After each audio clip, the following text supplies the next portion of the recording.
Raywat Deonandan is an epidemiologist and an associate professor in the Faculty of Health Sciences at the University of Ottawa. He joins me now. Thank you for giving us some more of your time again tonight. Appreciate it. Oh, thank you for having me. Look, we seem to have this perhaps a worrisome intersection here of younger people aged 20 to 39 with the highest infection rates these days. They're down the list for vaccines. We have the rise in the variants and concerns about indoor gatherings of any size and perhaps restrictions being lifted. Are we in a dangerous period right now? We're in a very dangerous period. The new variants, people need to understand, are showing hypertransmissibility and larger infection rates amongst the younger population. We're seeing an increase in hospitalization, more serious cases amongst young people, probably due to the new biological nature of some of these variants. So young people are newly vulnerable. In addition, they're more likely to socialize right now, and as you noted, are lower down the vaccination list. So they are a concerning demographic. And one thing about them that concerns me more so is we're not sure how to support them and discourage them. Because it's one thing to say, hey, young people, you're being bad in a patronizing, scolding tone, but some of them live in crowded housing. Some of them are frontline workers, grocery store clerks, baristas, that kind of thing, and they can't protect themselves. So what can we do from a policy standpoint to enable them to isolate and to be less exposed? That's unclear. Yeah, and I guess one of the other issues, right, is because, as you touched on, they tend to be more socially mobile and so on, which leads to the possibility of putting at risk those who are more vulnerable, family members, elderly members, and so on. So something else to watch for. Look, we are. You touched on it. We're still seeing an increase in the increase in the variants of concern, which are more transmissible. We're getting into the nice spring weather. Pandemic fatigue is, I think, heavy in a lot of parts of the country now. How satisfied are you with the public health measures in place at this critical time?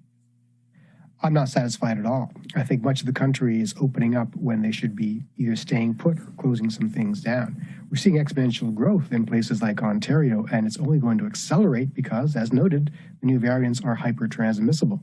We have schools that are open, for example, and not good enough surveillance in those schools to give us a good idea of where the transmission is happening.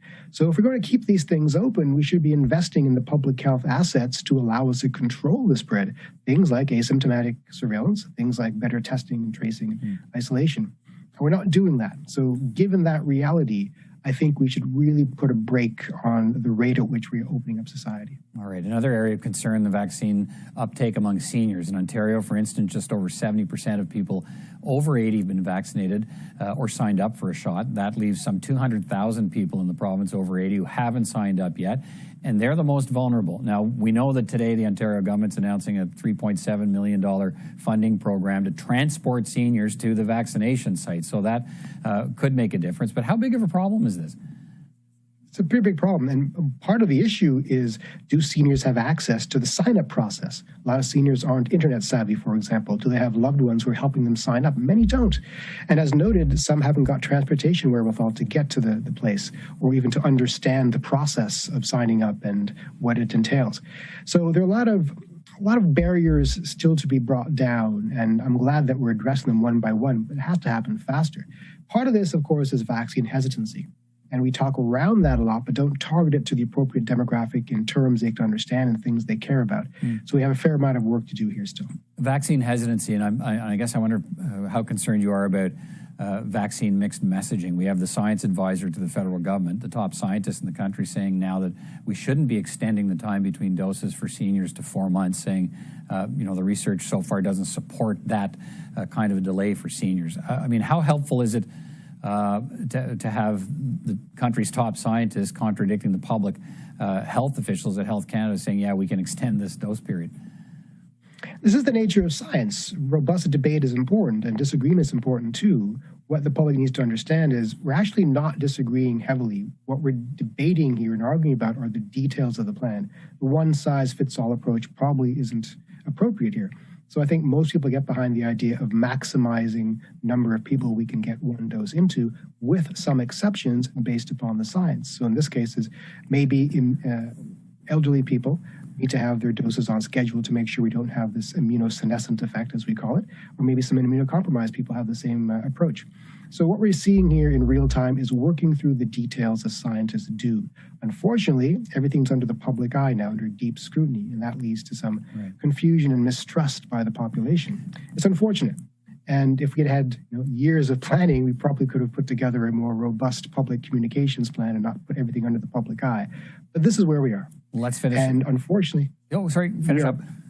As someone said, we are building the plane as we're flying it, unfortunately. Fair enough. Let's finish on this in the minute or so we have left. The AstraZeneca vaccine facing more scrutiny again today, with U.S. health officials questioning its efficacy. Claims of 79% saying those results from the U.S. trials may have included outdated information. Still not approved in the U.S., but it's being used in Canada. What are your thoughts on that and the ongoing debate about AstraZeneca? How significant is it? AstraZeneca is its own worst enemy. It just can't seem to do anything right in terms of public relations. In this case, it's an unforced error. They just should have included the more recent data, and they will soon. It's unclear why they didn't do that. So it's probably a fine vaccine. I will happily take this vaccine based upon what I've seen. The problem is now the public perceives a lack of transparency, and lack of transparency is seen as corruption, and that's seen as another reason for distrusting the vaccine. It's not helping, unfortunately. So we have to really gather our forces and re-communicate what the data actually mean to the public. All right. Raywat Deonandan, always great to talk to you. Thanks again for your time tonight. Take care. Thank you.